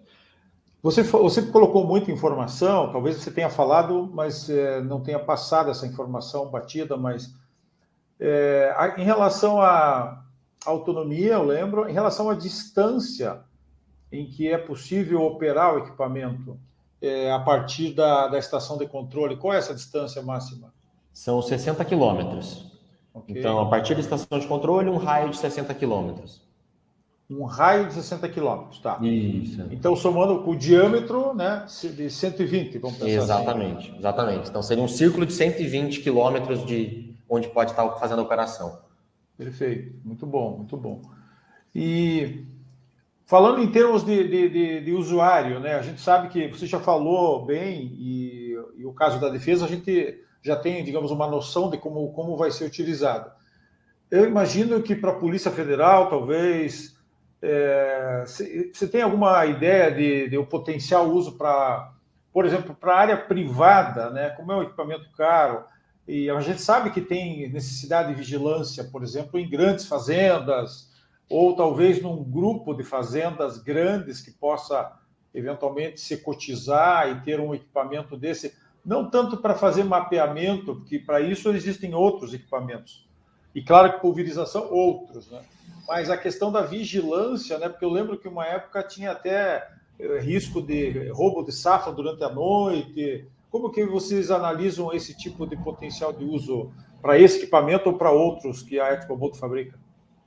Exatamente. Acho que o potencial é grande, existe uma série de aplicações. Então, forças de segurança pública, a gente está sempre em contato, polícias, Receita Federal, existe uma série de órgãos que podem ter interesse nesse tipo de equipamento, e também no âmbito particular, privado, por exemplo, aplicação dentro da silvicultura, monitoramento de incêndio, esse tipo de coisa, também a gente vê esse tipo de aplicação. Tá. Fica a dúvida da questão do porte do equipamento. Então, um equipamento desse porte é um equipamento mais caro, mais difícil de operar, que envolve uma infraestrutura maior e que tem que ter uma demanda de capacidade de sensores e de tempo de voo muito grande para justificar uma aquisição desse tamanho. A gente tem outros equipamentos parecidos, esse é o Nauru 1000, a gente tem, por exemplo, o Nauru 500, que é uma aeronave com capacidades parecidas, mas em porte menor, justamente que atende talvez melhor públicos diferentes, onde você não precisa de um sensor com tanta capacidade, mas você precisa de um sistema mais fácil de empregar, mais ágil, por exemplo, e não tão caro, digamos assim. Certo, certo. O Marco Arantes faz um comentário aqui que na área privada seria as empresas de segurança privada, mas que poderiam ser temporário ou fixo, um trabalho pontual, mas mesmo assim, como você falou, né, tem que ser um trabalho que justifique o investimento do equipamento, das horas, né? Eventualmente de um... Porque eu acho que a ExmoBoltz ela só comercializa esse equipamento, ela não faz locação de horas de voo, né?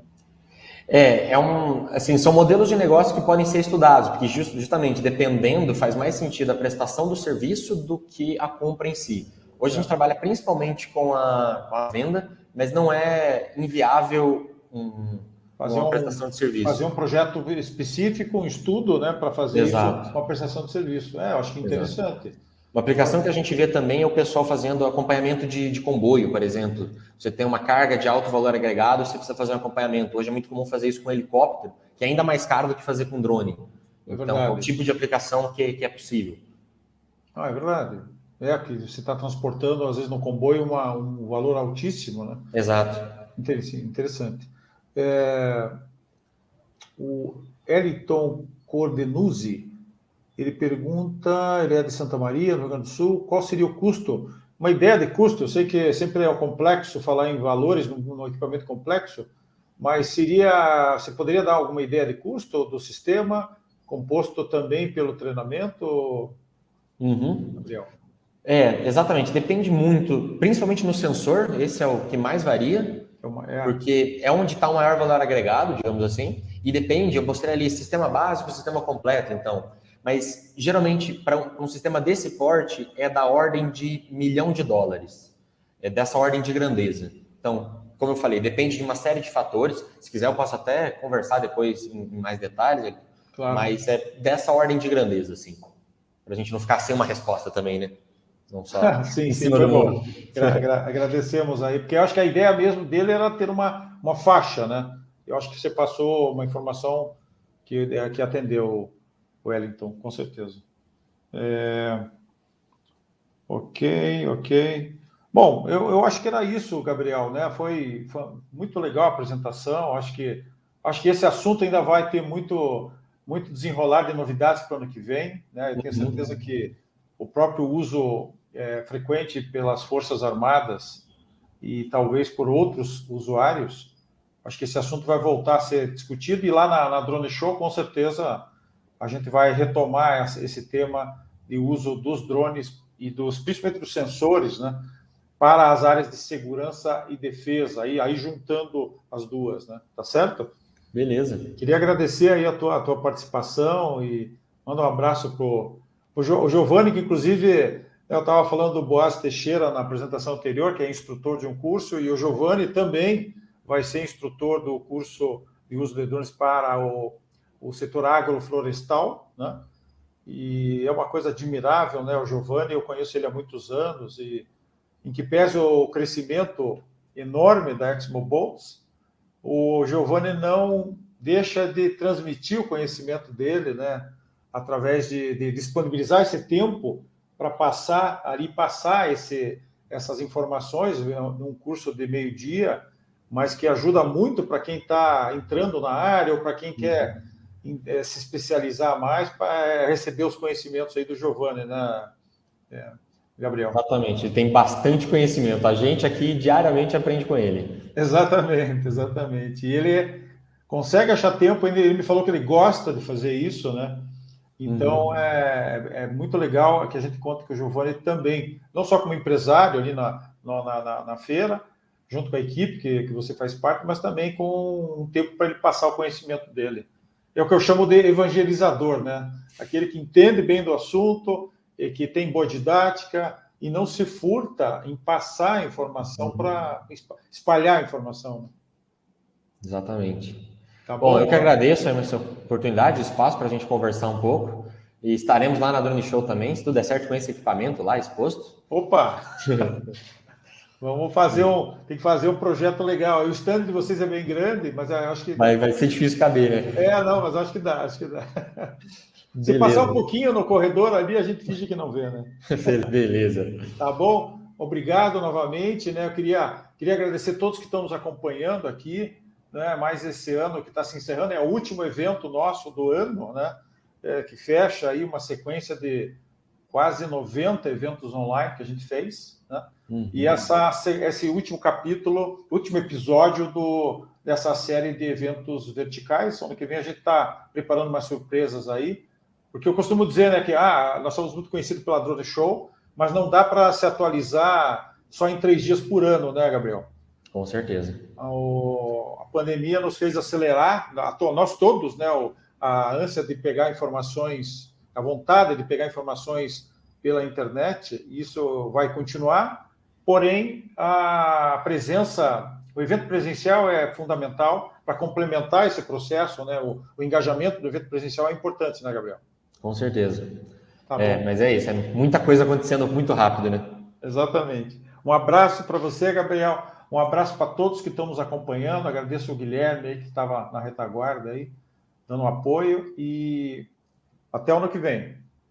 Tá Abraço, bom? pessoal. Obrigado. Valeu. Tchau, tchau. Tchau, tchau. Tchau.